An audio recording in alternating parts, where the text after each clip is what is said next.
কবরে প্রশ্ন কয়টা হবে হাদিসে আছে না নাই? কথা বলুন। প্রশ্নের জবাবগুলো কি সেগুলো আছে না নাই? মৃত্যুর সময় হালত কি হবে কোরআনে আছে, হাদিসে আছে। কাফেরের মৃত্যু কেমন, মুমিনের মৃত্যু কেমন, কার জন্য কি ফেরেশতা আসবে, কি আচরণ করবে, কার রূহটা ইল্লিনে যাবে, কারটা সিজ্জিনে যাবে, কার কবর কেমন হবে, কার জান্নাতের টুকরা হবে, কার জাহান্নামের গর্ত হবে, আমার প্রিয় ভাই হাসরের ময়দান কেমন হবে, সব আলোচনা। ফুলসিরাত, হাউজে কাউসার, মিজান, জান্নাতের অবস্থা, জাহান্নামের অবস্থা, কিছু গোপন নাই। আখিরাতের প্রতিটা বিষয় আল্লাহ এবং তার রাসূল খোলাখুলি বলেছে। এর কারণ হচ্ছে মানুষ তো পরীক্ষায় পড়বে মূলত আখিরাতে গিয়ে। কবরের প্রশ্ন যে কত জটিল, আখিরাতের অবস্থা যে কত কঠিন, এটা আমরা দুনিয়াতে থেকে কল্পনা করতে পারবো না।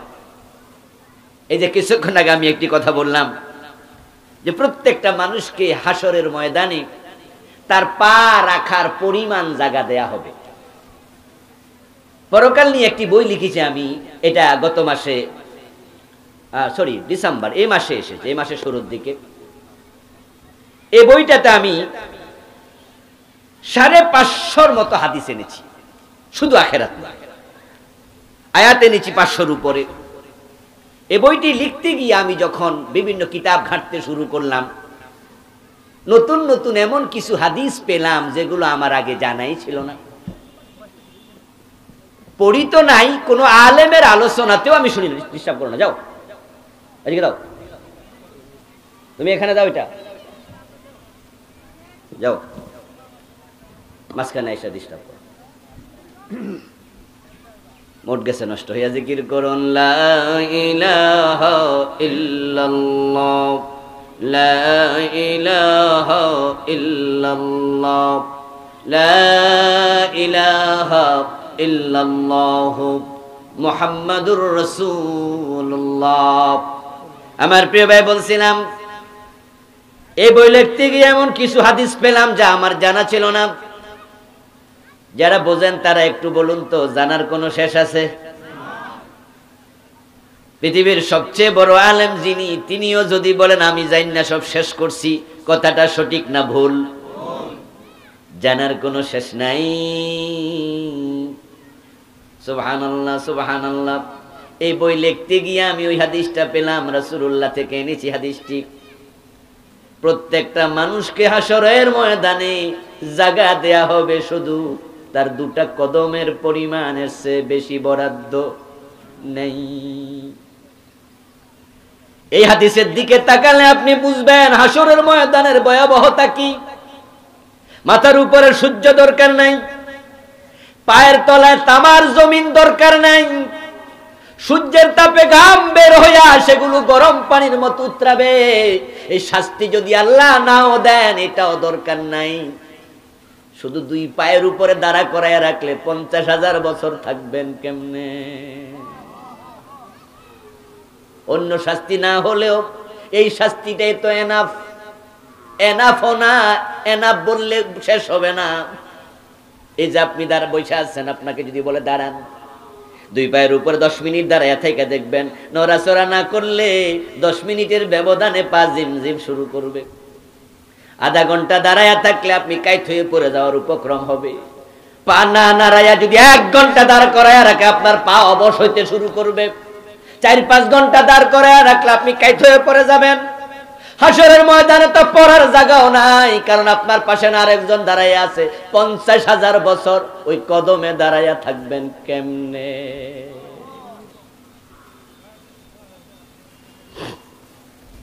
ও প্রিয় ভাই, আখিরাত আমরা কল্পনা করতে পারবো না কেমন কঠিন। এজন্য তো আল্লাহ তাআলা সব বিষয়গুলো ফাঁস করে দিয়েছেন। কবরের প্রশ্ন কি, রাসূলুল্লাহ প্রশ্ন বলে শেষ করেন নাই, জবাবটা কি হবে আমার রাসূল সেটাও শিখাইয়া দিছে। ফেরেশতা প্রশ্ন করবে মান রাব্বুকা, জবাব হবে রাব্বি আল্লাহ। সুবহানাল্লাহ পড়েন। যারা মুমিন তারা জবাব দেবে। আমার রাসূল আগাম খবরটা আমাদেরকে শুনাইছে, মুমিন যদি হইয়া প্রশ্নের জবাব দিতে চাও, দুনিয়াতে আল্লাহকে রব মেনে নাও। যারা আল্লাহকে রব মেনে জীবন চালাবে তারাই কবরে জবাব দিতে পারবে। ও প্রিয় ভাই, ওই ব্যক্তি বলবে আন্নী যানানতু আন্নী মুলাকিন হিসাবিয়া। ডান হাতে আমলনামা কেন পেয়েছি শোনো। ডান হাতে আমলনামা পাওয়ার কারণ আমি দুনিয়ায় থাকতে জানতাম পুরা জীবনের হিসাব আল্লাহর কাছে আমাকে দিতেই হবে, তাই মুখে যা আসে বলিনি। বলার আগে ভাবতাম মিথ্যা না সত্য, বলার আগে ভাবতাম গীবত হয়ে যাবে না তো, কথা বলার আগে ভাবতাম আমার মুখের কারণে কারো ক্ষতি হবে না তো। সামনে যা পাইতাম তাই মুখে দিতাম না, মুখে দেওয়ার আগে ভাবতাম, পকেটে নেওয়ার আগে ভাবতাম হালাল না হারাম। চিন্তা না করে খেতাম না, চিন্তা না করে আমি কথা বলতাম না। যেহেতু আগে হিসাব করেছি তাই দুনিয়ার হিসাবটা আখিরাতের হিসাবকে সহজ করে দিছে। আমরা যারা ডান হাতে আমলনামা পেতে চাই, আরেকটি কথা বলি মাঝখানে, ডান হাতে আমলনামা যারা পাবে তারা হাসরের ময়দানে থাকবেও না, তারা প্রত্যেকে আরশে আজিমের নিচে থাকবে। সুবহানাল্লাহ পড়ে। ওরা আবার ভিন্ন গ্রুপ, ওদেরকে আল্লাহ এত কষ্টের জায়গায় আনবে না। কারা জান্নাতে যাবে, কারা জাহান্নামে যাবে, কারা ডান হাতে আমলনামা পাবে, কারা বাম হাতে পাবে, এগুলো আল্লাহ আগ থেকে জানে কিনা? আমার কথা কয় না। আপনারা আমরা কে জান্নাতি কে জাহান্নামী, আমরা কি হিসাবের পরে আল্লাহ জানবে না আল্লাহ এখনই জানে? এজন্য তো জান্নাতি মানুষের জান কবজ করার জন্য জান্নাতি ফেরেশতা আসবে, জাহান্নামী মানুষের জান কবজ করার জন্য জাহান্নামের ফেরেশতা আসবে। জান্নাতের ফেরেশতা আসার সময় আল্লাহ তাআলা বলবেন খালি হাতে যেও না, খালি হাতে যেও না, আমার বান্দার জন্য জান্নাত থেকে একটু আতর নিয়ে যাও, মিশকে আম্বার নিয়ে যাও। قال النبي صلى الله عليه وسلم إن المؤمن إذا كان في انقطاع من الدنيا وإقبال إلى الآخرة نزل إليه ملائكة من السماء بيض الوجوه معهم أكفان من أكفان الجنة وحنوط من حنوط الجنة سبحان الله পড়েন। মুমিনের মৃত্যুর আগে আল্লাহ তাআলা একদল ফেরেশতাকে বলেন, ও ফেরেশতারা, আমার বান্দা দুনিয়া থেকে আসার সময় গনায়া গেছে, আমার বান্দার রূহটাকে বরণ করার জন্য জান্নাতের রেশমি কাপড় রেডি করো, জান্নাতের হানুত আতর মিশকে আম্বরের সাথে নিয়ে যাও। আমার বান্দার কাছে তোমরা যখন যাবে, আল্লাযীনা তাতাওয়াফাহুমুল মালায়েকাতু তাইয়্যিবিনা ইয়াকুলুনা সালামুন আলাইকুম, আমার বান্দার সাথে দেখা হওয়ার সাথে সাথে ও ফেরেশতারা আমার বান্দাকে তোমরা সালাম দিয়ে দিও।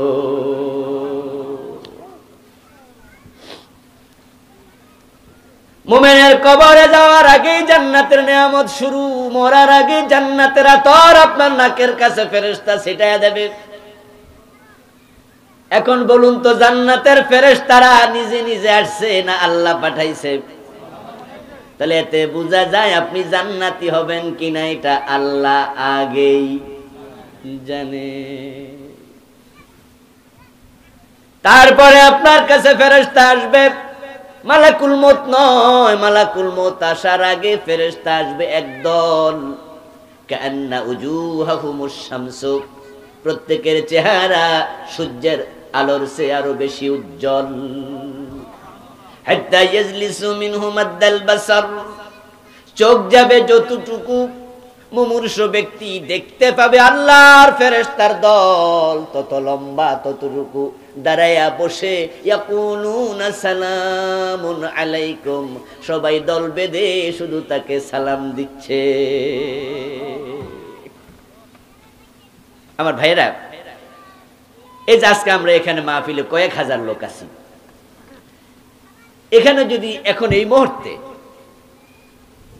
এমন কোন ব্যক্তির আগমন ঘটে যাকে দেখে আমি সভাপতি, আমাদের মেহমান সবাই দাঁড়াইয়া গেলাম এবং আমি দৌড় মাইরা নামলাম। উনিও বুড়া মানুষ, তারপরে লাঠিতে হাত দিয়া নামার চেষ্টা করছে শুধু মুসাফা করার জন্য। আপনারা সবাই দৌড় মাইরা যাচ্ছেন, আসসালামু আলাইকুম, আসসালামু আলাইকুম। এমন যদি কেউ আসতো, ওই লোকটার কাছে কি মজা লাগতো না? মনে মনে ভাবতো, কি রে ঘটনা কি, আমারে দেখিয়া সবাই দাঁড়াই গেল, বুড়া মুরব্বী সহ লাফ মাইরা খাড়াইয়া গেল, আবুল কালাম আজাদ বাসার স্টিজ সাইরা আমার সাথে মুসাফা করার জন্য আসতেছে, ঘটনা কি, আমি কেডারে? ও প্রিয় ভাই, জান্নাতি রিকশাওয়ালা, জান্নাতি ঠেলাওয়ালা, জান্নাতি দিন মজুর, জান্নাতি কুলি, ওই জান্নাতি মাছ বিক্রেতা, জান্নাতি গরুর গোশত বিক্রেতা, গরিব মানুষ যাদেরকে দুনিয়ায় কেউ কোনোদিন সালাম দিয়া শেয়ার ছেড়ে দেয় না, কারণ তারা সমাজের থার্ড ক্লাস মানুষ, গরিব মানুষ। কিন্তু আল্লাহর ফেরেশতাদেরকে আল্লাহ পাঠায়া বলবে, সে দুনিয়ায় সম্মান পায় নাই, কিন্তু ইমানের উপরে ছিল, আমলের উপরে ছিল, হারাম খাইতো না, নামাজ কাজা করতো না, নিজে বেপরদায় চলতো না, তাকে আমি আখিরাতে সম্মানিত করতে চাই। ও আমার ফেরেশতারা, তোমাদের প্রথম কাজই হলো সবাই দল বেঁধে তাকে সালাম দেয়া।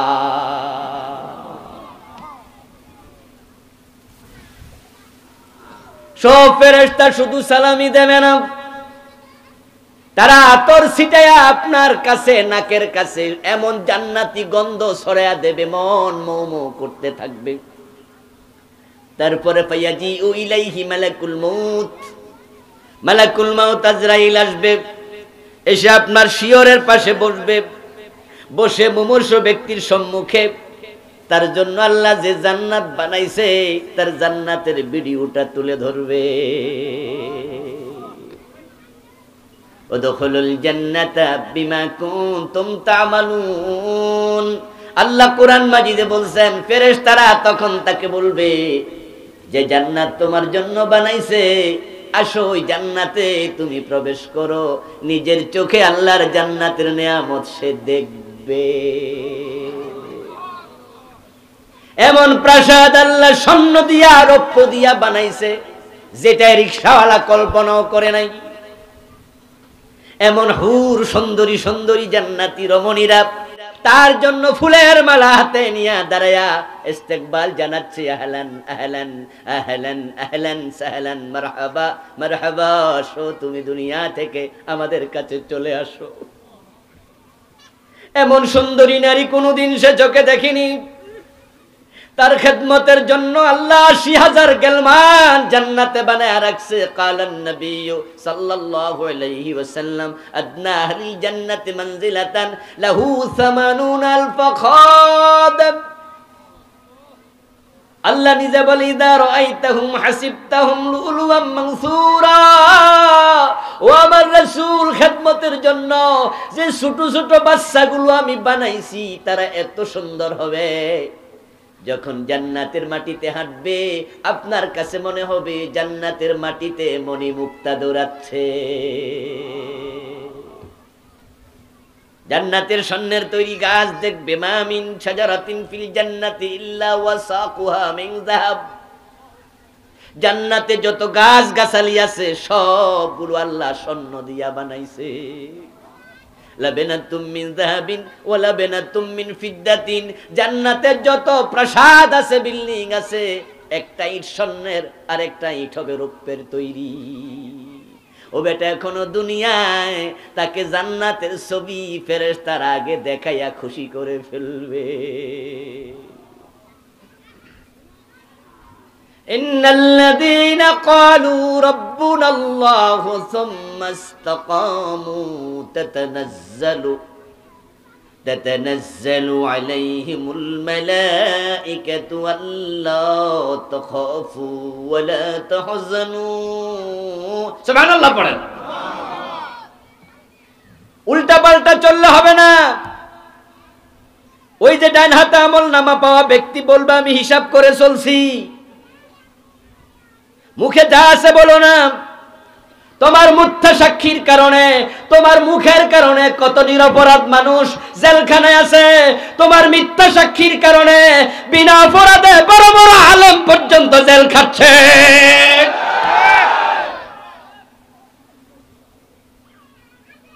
এই যে বিশ্ববরণ্য মুফাসসির 13টি বছর জেলখানায় জেল খেটে তারপরে জেলখানায় থেকেই তো মরল, হাসপাতালে মরে গেল। উনার এই যাবজ্জীবন কারাদণ্ড হওয়ার পিছনে কিছু মিথ্যা সাক্ষীদাতা আছে না নাই? আল্লামা মামুনুল হক সাহেবের মতো লোক মুজাহিদ, ওই কোরআনের সৈনিক জেলখানায়, উনার পিছনও মিথ্যা সাক্ষী দেওয়ার লোক আছে। নিজের বউটাকে পর্যন্ত দিয়া দর্শনের মামলা দিছে। ও প্রিয় ভাইরা, উল্টা পাল্টা চলো না, বেশি কথা বলবা মিথ্যা হয়ে যাবে, অপ্রয়োজনীয় কথা বলবা গীবত হয়ে যাবে। এই জন্য মুখে যা আছে সব বলো না, মুখে যা আছে সব বলে দেয় পাগলে, আর সামনে যা পায় সব খায় ছাগলে। এই জন্য বাংলায় প্রবাদ আছে, পাগলে কিনা বলে ছাগলে কিনা খায়। হালাল হারাম বোঝে না, সামনে পাইলে পকেটে ঢুকায়, এমন কিছু লোক বাংলাদেশে আছে কিনা? আজকের মাহফিল 2-4 জন অন্যের হক খাই ফেলে, অন্যের হক দিব্যি খেয়ে ফেলে। চান্স পাইলে হারাম হালাল বুঝবে না, ছাগলের মতো খাবে। তোমার জিন্দেগিটা বেহিসাবি। অপেক্ষা করো, চলতে চলতে তুমি একদিন ধরা খেয়ে যাবে, একদিন ধরা খাবে। বাংলায় প্রবাদ আছে, চোরের 7 দিন, গৃহস্থের একদিন। কোরআনে আল্লাহ বলছে, ইন্না রাব্বাকা লাবিল মিরসাদ। ও নবী, আপনি ভাববেন না জালেম গুলো পার পাইয়া গেছে, আপনার প্রভু ঘাটিত অপেক্ষা করছে। ওয়ালা তাহসাবান্নাল্লাহা গাফিলান আম্মা ইয়ামালুজ জালিমুন। ও প্রিয় নবী, কারা আপনার দাঁত ভেঙে দিল? কার আগাতে হেলমেট ভেঙে মাথায় ঢুকে 3 ঘন্টা বেহুশ ছিলেন? তায়েফের ময়দানে আপনার পিছনে কারা বাচ্চাদেরকে লেলাইয়া দিছে? ওই তায়েফে কারা আপনার গায়ে কোন পাথরটা মেরেছে? চা দোকানে, বাজারে বাজারে, আড়ালে আবডালে আপনার বিরুদ্ধে কারা কুৎসা রটনা করেছে? কে কটু কথা বলেছে? আপনি ভাববেন না আমি আল্লাহ বুঝি দেখি না। ওয়ালা তাহসাবান্নাল্লাহা গাফিলা। আপনি নবী আল্লাহকে গাফেল মনে করবেন না। আম্মা ইয়ামালুজ জালিমুন, জালেমরা যা করছে ব্যাপারে আমি বেখবর না। ওয়াসবির লিহুকমি রাব্বিকা ফাইন্নাকা বিআয়ুনিনা। আপনি বলতে পারেন, আল্লাহ আপনি যদি সব দেখেন, গাফেল না হন, তাহলে অ্যাকশনে যান না কেন? আপনি চুপ করে আছেন কেন? এবার কারণ শুনুন, আমি আল্লাহর বক্তব্য, ওয়াসবির, আপনি ধৈর্য ধারণ করুন। সুবহানাল্লাহ। ওয়াসবির লিহুকমি রাব্বিকা ফাইন্নাকা বিআয়ুনিনা। আপনার রব আপনাকে নির্দেশ দিচ্ছে, আপনি ধৈর্য ধরুন। আপনি তো আমি আল্লাহর চোখের সামনে। সুবহানাল্লাহ। আপনি তো আমার চোখের সামনে। এখন ধৈর্যের কথা কেন বলি? এবার অন্য আয়াত থেকে আমি আল্লাহ আপনাকে শোনাচ্ছি, শুনুন। ইন্নাল্লাহা মা'আস সাবিরিন। যারা ধৈর্যশীল তাদের সঙ্গী হয় কে? আল্লাহকে সঙ্গী হিসাবে পাওয়া দরকার আছে না নাই?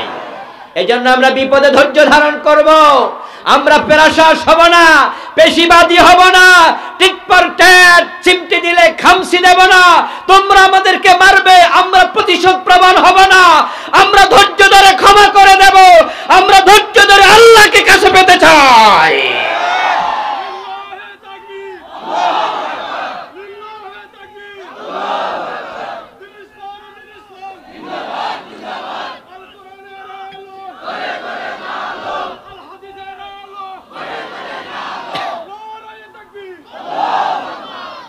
ইন্নাল্লাযীনা ক্বালু রাব্বুনাল্লাহু সুম্মা ইসতাকামু। যারা আল্লাহকে রব মেনে ধৈর্য ধারণ করবে, ঈমানের উপরে ইস্তিকামত থাকবে, তাতানাজ্জালু আলাইহিমুল মালায়েকা। আমার আল্লাহ বলে তাদের উপরে আকাশ থেকে ফেরেশতা নাজিল হবে। আপনার মরার সময় ফেরেশতা আসবে, ফেরেশতা এসে কি বলবে, আল্লাহ তাখাফু, আমরা তো তোমারে জান কবজ করতে এসেছি, আমরা তো মালাকুল মউত আজরাইলের পূর্বসূরি, তিনি পরে আসতেছে, আমরা আগে আসছি, আমরা অগ্রবর্তী বাহিনী, আমরা এসে তোমাকে বলছি আল্লাহ তাখাফু, তুমি ভয় করো না, ওয়ালা তাহজানু, ও আল্লাহর বান্দা তুমি দুশ্চিন্তা করো না, ওয়াবশিরু বিল জান্নাতিল্লাতী কুনতুম তুআদুন, বরং তোমার কাছে আমরা আগে এসেছি, আল্লাহ বলেছে তোমার জন্য ওয়াদাকৃত জান্নাতের সুসংবাদ তোমাকে দিয়ে দিতে। রাসূলুল্লাহ সাল্লাল্লাহু আলাইহি ওয়াসাল্লাম বলছেন, আল্লাহর বান্দা জান্নাত দেখার পরে, সুসংবাদ পাওয়ার পরে আল্লাহর সাক্ষাতের জন্য পাগল পাড়া হয়ে যাবে, ওই জান্নাতে যাওয়ার জন্য পাগল পাড়া হয়ে যাবে। তখন ফেরেশতা মালাকুল মউত এসে তার রূহটাকে টেনে হেসড়ে বের করা লাগবে না, বরং মশকের মাঝে যদি পানি থাকে, এই যে বোতলে পানি আছে, আরব দেশে পানি রাখতো চামড়ার মশকে, প্রিয় নবী বলেন মশকের পানি যদি ফেলে দিতে চাও তাহলে এটা এরকম করে ধাক্কা দেয়া লাগে নাকি? কথা কয় না? এই পানি ফেলতে চাইলে মুখটা খুলে ধাক্কা দিতে হবে। রাসূল বলে মশকের পানি কাত করলে যেমন নিজে নিজে পড়ে যায়, ওই জান্নাত দেখার পরে মুমিনের রূপ পানির মতো বেরিয়ে যাবে, কোনো কষ্টই পাবে না।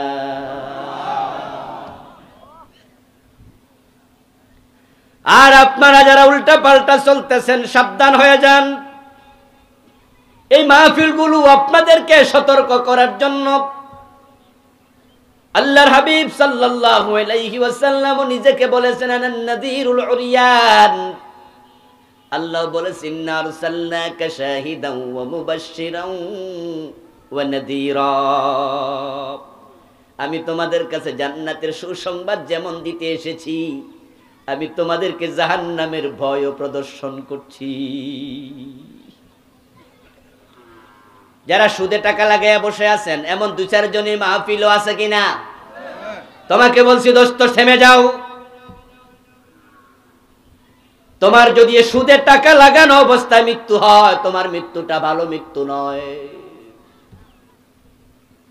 কেউ যদি বিষ খায়া মারা যায়, আমাদের কাছে খবর আসে অমুক বিষ খায়া মরছে, আমরা তখন আফসোস করে বলি লোকটা কামডা করলো কি?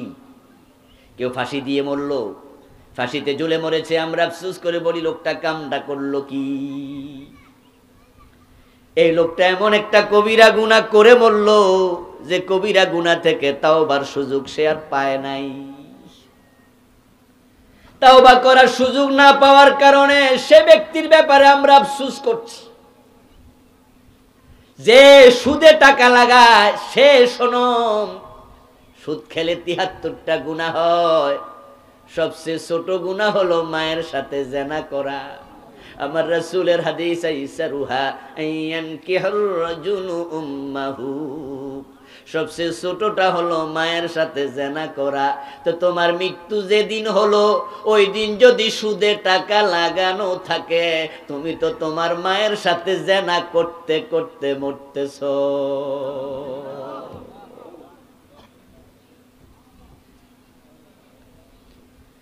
আপনার মৃত্যুর ফেরেশতা আপনাকে 1 মাস আগে এসে খবর দেবে নাকি?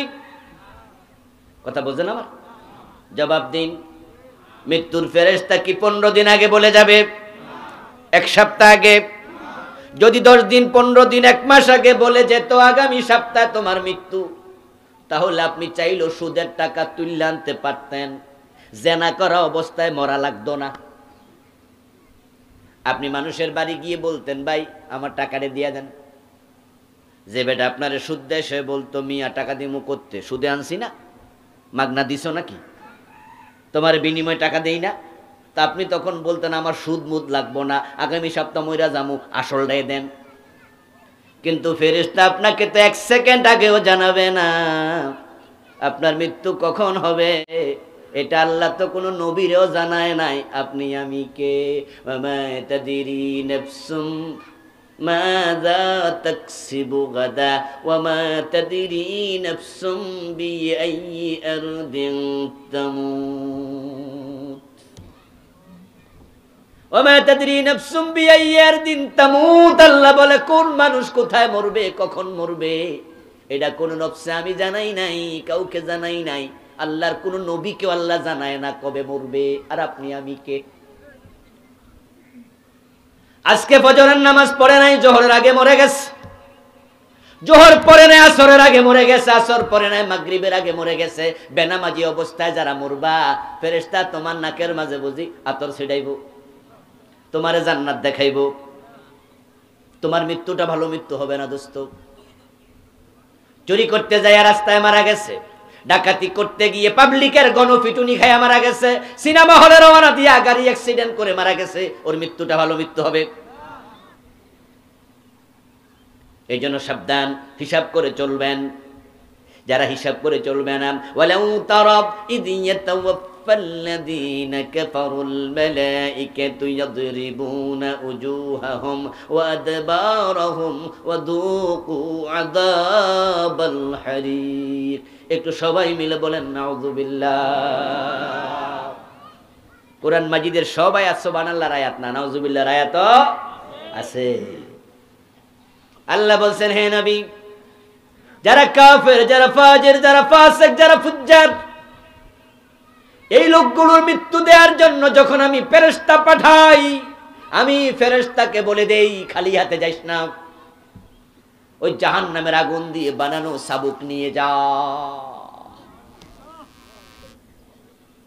ফেরেশতারা জাহান্নামের আগুন দিয়ে বানানো চাবুক হাতে নিয়ে তারপরে আসে। ওয়ায়াদরিবুনা উজুহাহুম ওয়া আদবারহুম, এসে ওই লোকের চেহারা এবং পিঠের মাঝে পিটাতে শুরু করে। জরাবা ইয়াজরিবু, অর্থ হলো প্রহার করা, মার দেয়া। ওয়াজহুন এক বচন, উজুহুন বহু বচন। ইয়াদরিবুনা উজুহাহুম, এসে চেহারার মাঝে পিটায়। চেহারার সাথে এত দুশ্মনী কেন আল্লাহর? হাসরের ময়দানে মানুষেরা তিন ভাগে বিভক্ত হয়ে যাবে। একদল পায়ে হেঁটে যাবে, আরেক দল জান্নাতি গাড়িতে চড়ে আরশে আজিমের নিচে চলে যাবে, আরেক দল কবর থেকে ওঠার সাথে সাথে মাথা চলে যাবে নিচে, পা চলে যাবে উপরে। ও সিনফান আলা উজুহিহিম, তাদেরও চেহারাটা বাঁকা করে আল্লাহ বলবে চেহারার উপরে হাঁট। সেদিনও চেহারাকে শাস্তি দেবে। ফেরেশতা এসে চেহারার মাঝে পিটাবে। কারণটা কি? কারণ মানুষের সবচেয়ে মায়ার অঙ্গের নাম কি? তার চেহারা। কাউকে যদি ভালো লাগে, তার চেহারার দিকে তাকাইলে মনে একটা মহাব্বত তৈরি হয়। Love is in first sight, love is in first sight, আল হুব্বু ফিন নাজরাতিল উলা। কিছু মানুষ আছে চিনেন না, জানেন না, চা দোকানে বসে আছে মুরব্বী মানুষ, অথবা একজন ছেলে কম বয়সী পোলা, অথবা একজন বৃদ্ধ মানুষ, আপনি তাকাইলেন দেখবেন যে এমনি মায়া মায়া লাগতেছে। আবার কিছু মানুষ আছে তাদেরকে দেখলে শুরুতে ভালো লাগে না, অপছন্দ লাগে। আমার বন্ধু চেহারা আল্লাহ বড় সুন্দর করে বানাইছে। এই চেহারার মাঝে আল্লাহ নূর দিয়া দিছে, এই চেহারার মাঝে ভালোবাসা দিছে। এই জন্য বউ যদি অসৎ হয়, বউ যদি চরম বেয়াদব হয়, বউয়ের আচরণ যদি চরম খারাপ হয়, আমার রাসূল বলছে বউয়ের চেহারার মাঝে মারা জায়েজ নাই। ওয়ালা তাদরিবিল ওয়াজহা, দেখো বউয়ের চেহারায় আঘাত করো না। চেহারাকে আল্লাহ খুব মহব্বত করে, এই মুখটাকে আল্লাহ তাআলা খুব ভালোবাসে। এই জন্য মায়ের পেটে সন্তান যখন ছিল, আল্লাহ মায়ের হায়েজের রক্ত বাচ্চার মুখ দিয়ে পেটে ঢুকায় নাই, নাভির সাথে লাইন বানাইছে, মুখকে আল্লাহ সেখানেও পবিত্র রেখেছে। সুবহানাল্লাহ পড়ে। একটু সময় আমরা দেই, উঠবেন না।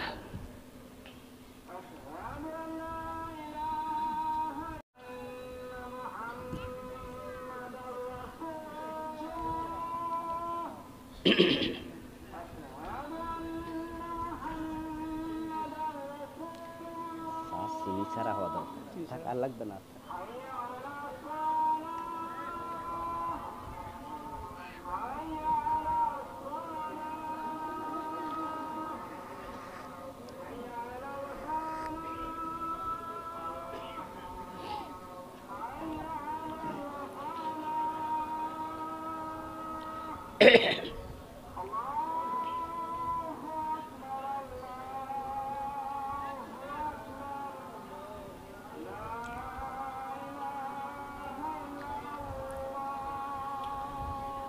لا إله إلا الله اللهم صل وسلم وبارك على محمد اللهم رب هذه الدعوة التامة والصلاة القائمة এটা জিকির করুন লা ইলাহা ইল্লাল্লাহ লা ইলাহা ইল্লাল্লাহ লা ইলাহা ইল্লাল্লাহ লা ইলাহা ইল্লাল্লাহ মুহাম্মাদুর রাসূলুল্লাহ।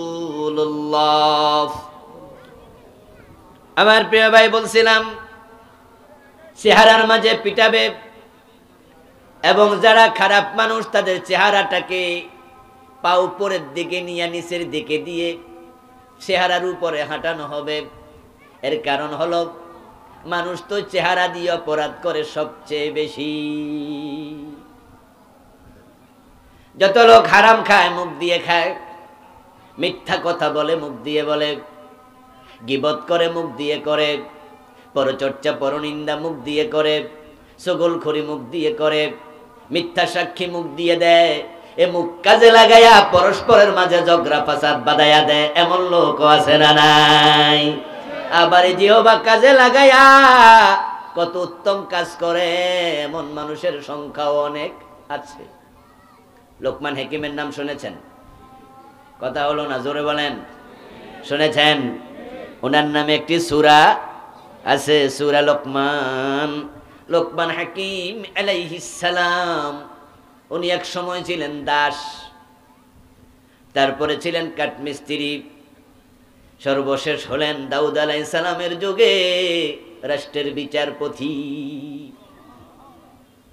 ওনার বিষয়ে কথা অন্যদিন, যদি কোনোদিন প্রসঙ্গ আসে বলবো ইনশাআল্লাহ। একদিন তার মনিব, যখন তিনি দাস ছিলেন, ওনাকে বললেন, লোকমান, তোমার কথাবার্তার মাঝে আমি অনেক জ্ঞানী মানুষের কথার লক্ষণ দেখি। লোকমানের কথায়, আচার আচরণে ওনার মনিব বুঝছে এটা সাধারণ কোনো পাবলিক না, এ ছেলে তো অনেক বুদ্ধিমান। একদিন তিনি লোকমানের বুদ্ধি যাচাই করার জন্য বললেন, আমি তোমাকে কয়টা টাকা দিলাম, তুমি বাজার থেকে এমন একটা জিনিস আমাকে কিনে দেবে, যে জিনিস এই জমিনের মাঝে সবচেয়ে বেশি দামি জিনিসের একটা, সবচেয়ে দামি বস্তু যা আছে তার একটি। লোকমান আলাইহিস সালাম বাজারে গেলেন, একজন কসাইয়ের কাছে গিয়ে বললেন, ছাগলের মাথা থেকে জিহ্বাটা কেটে আমাকে দেন। জিহ্বা বিক্রি হয় না? কিরে লরে ওনা সরে ওনা পাবলিক ঘটনা কি? কি কিশোরগঞ্জে কি ছাগল গরুর জিহ্বা বেছে না? তো কি সব কথা আমার দিয়ে কইবেন নাকি? জিহ্বা বিক্রি হয়?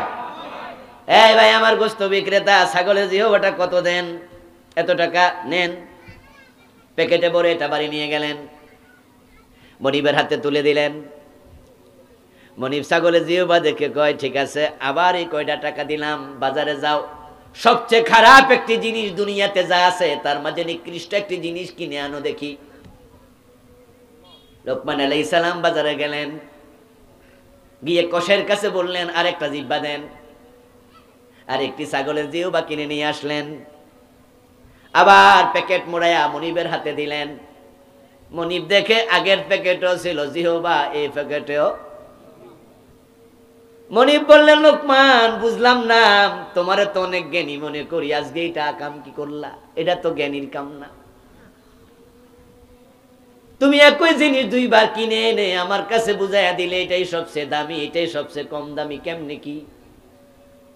লোকমান জবাব দেন, এ জিহ্বা যদি ভালো করে কাজে লাগায়, জিহ্বার চেয়ে দামি জিনিস পৃথিবীতে নাই। আর জিহ্বাকে যারা কুড়ালের মতো ব্যবহার করে, জিহ্বার মতো খারাপ জিনিস দুনিয়াতে থাকে না।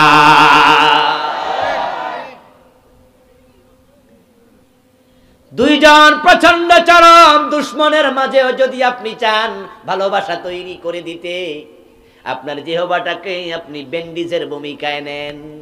ব্যান্ডিজ বোঝেন তো? কি রে, হ্যাঁ না কইবেন তো একটা মেয়ে। ব্যান্ডিজ বোঝেন? ওই যে ডাক্তারের কাছে গেলে, ভেঙে টেঙে গেলে ডাক্তার তো বাঁধে, বাঁধার সময় দেয় না, এটা কি কয়? ব্যান্ডিজ তুলা মোলা দিয়া বাঁধা দেয়। এই যে আপনার ভাঙ্গা, আপনার মস্কা, এটাকে সারানোর জন্য ব্যান্ডিজ একটা ভূমিকা রাখে। ওই ব্যান্ডিজের তলায় থাকে আপনার ভাঙ্গা জায়গা। এই ব্যান্ডিজ আপনাকে বাহিরের চাপ থেকে বাঁচায়া দেয় এবং ব্যান্ডিজের সেফটির কারণে ভাঙ্গা জায়গা আস্তে আস্তে জোড়া লাগাতে ভূমিকা রাখে, সুন্দর করে আগের মতো হয়ে যায়।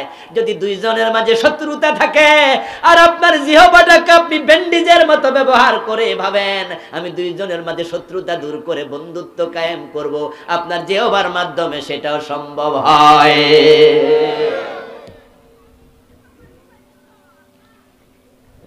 আবার যদি এই জিহ্বাটাকে আপনি কুরআনের মতো ব্যবহার করতে চান, তাহলে জিহ্বা দিয়ে আপনি সব কাইটা সাফ করে ফেলতে পারবেন। ভাইয়ের সাথে ভাইয়ের ঝগড়া লাগানো যাবে, শাশুড়ির সাথে বৌমার ঝগড়া লাগানো যাবে, যাবে না? জায়ের সাথে জায়ের ঝগড়া লাগানো যাবে, বাবার সাথে ছেলের ঝগড়া লাগানো যাবে। আমার বন্ধু সজাতি কুড়াল দিয়া কাটে, কুড়াল কাটে না, কুড়ালের সাথে আরেকজন হানজাল দেয়, সে হলো কুড়ালের পিছনে ডান্ডা। এ দুইটা যদি একসাথে হয়ে যায় বন জঙ্গল সব উজাড় করে ফেলা যায়। ব্যক্তি যদি চিন্তা খারাপ হয়, জিহ্বা সচল হয়, ওই জিহ্বা দিয়ে একটা সভ্যতাকে ধ্বংস করে দেয়া যায়। লোকমান বলে জিহ্বা সবচেয়ে নিকৃষ্ট, আবার কাজে লাগাইতে পারলে জিহ্বা সবচেয়ে উৎকৃষ্ট। আমরা আল্লাহর জিকির করার জন্য জিহ্বা দরকার আছে না নাই? আওয়াজ দিয়ে বলেন। কোরআন পড়ার জন্য জিহ্বা লাগে কিনা? যেই কালেমা পড়ে মুমিন হলেন, কালেমা পড়তে জিহ্বা লাগে কিনা? সর্বোত্তম অঙ্গ জিহ্বা, কাজে লাগলো। এই জিহ্বা মুখে থাকে, এই জিহ্বার দাম আছে। আল্লাহ এটাতে নূর দিছে, মায়ের পেটে জিহ্বাকে হারাম থেকে বাঁচাইছে। এই জন্য স্বামীরে বলছে বউয়ের চেহারায় আঘাত করো না, এটাকে আল্লাহ ভালোবাসে। এখন আল্লাহর ভালোবাসা, আল্লাহর যত্ন করা জিনিসটাকে তুমি উল্টা কাজে লাগাইবা। এজন্য 30, 40, 50 বছর আল্লাহ ধৈর্য ধরে তোমার বিদায় বেলায় ফেরেশতা পাঠায়া বলবে ওই চেহারার মাঝে আগে পিটাইয়া দে।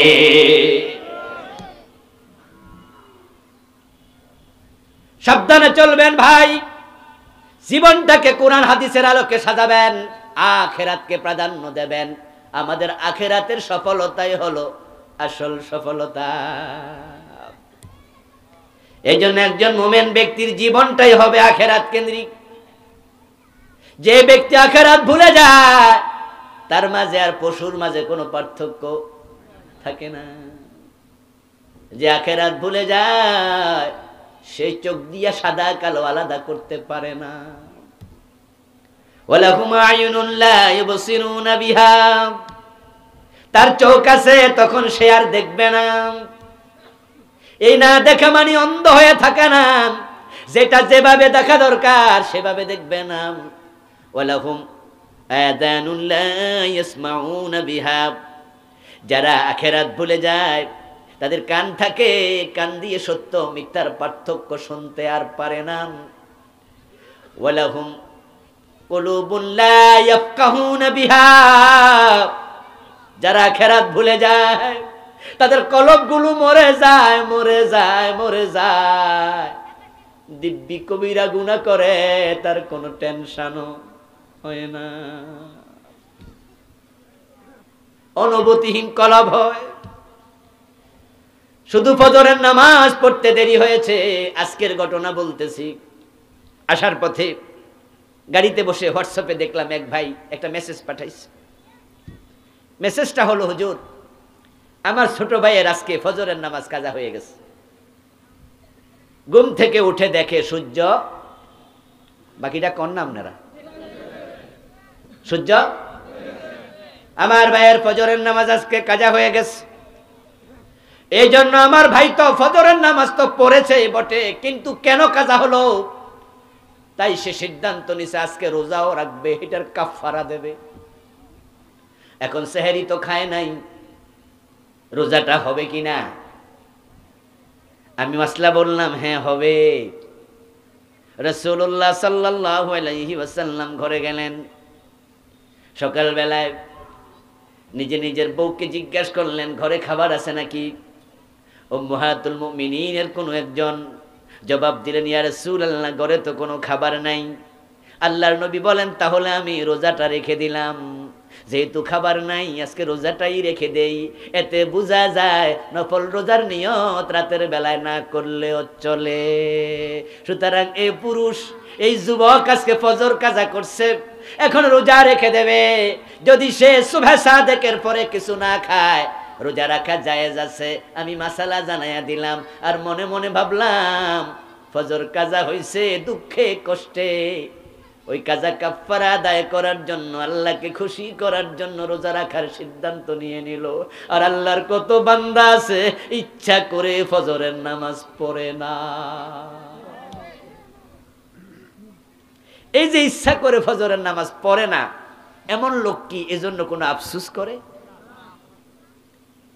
কোনোভাবে 1 টাকা যদি হারাম পকেটে ঢুকে যায়, তাহলে পরে আফসোস করে কেন এটা নিলাম, কেন এটা খেলাম।